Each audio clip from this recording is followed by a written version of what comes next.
ងសាគ្មានអារម្មណ៍ស្នេហាកុំយករឿងนั้นមកលេងសើចអីយើងក៏មិនបានស្គាល់គ្នាហើយកុំមកយំយែកអីមិនស្គាល់សូម្បីថាអ្នកឈ្មោះអីកុំលូលេងគេប្រាប់ថាគេទៅបាយពីសងសាពេលមានឈឺសាចង់រំអ្នកថ្មីទៅបាញ់ឈឺវិញខ្ញុំប្រងមានច្រើនគូហើយអ្វីត្រូវជាខ្ញុំវិញទោះមិននឹងតែឯងបានហើយមិនពាក់ព័ន្ធមិនមែនជាស្នេហាទេមិនបានស្រឡាញ់គេទេជួយប្រាប់ខ្ញុំផងអារម្មណ៍នេះមិនមែនស្នេហាមិនបានដឹងវិញដងអូនយ៉ាងណា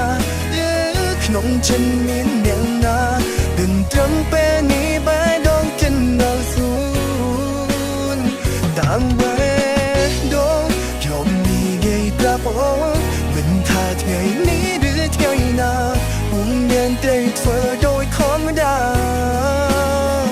យើងព្រៃចាំបានរំខកសន្យាហាមស្រឡាញ់គ្នាណាហាមនឹកហាមគិតមិនថាពេលបែបណាហាមស្រឡាញ់គ្នាគេប្រាប់ថាគេទៅបាយទីសងសាពេលនេះមានឈឺសាចង់រំអ្នកថ្មីទៅបាញ់ឈឺវិញខ្ញុំត្រង់មានច្រើនគូ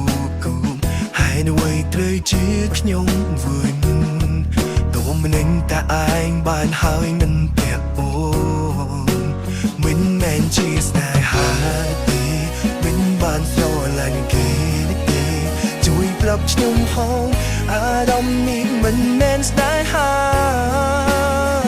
មិនបានដឹងវិញដងអូនយ៉ាងណាក្នុងចិនមានអ្នកណាដឹងត្រឹមពេលនេះបែរដងចិនដល់សួនតាមបែ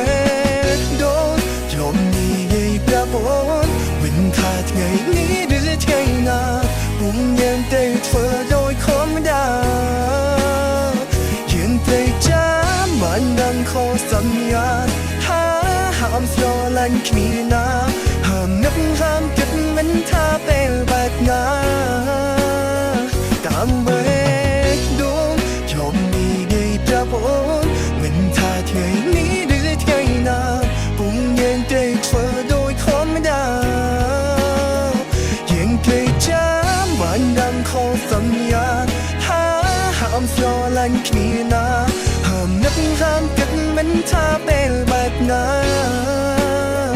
យើងតែចាំបានដឹងខុសសន្យាថាហាមស្រឡាញ់គ្នាណា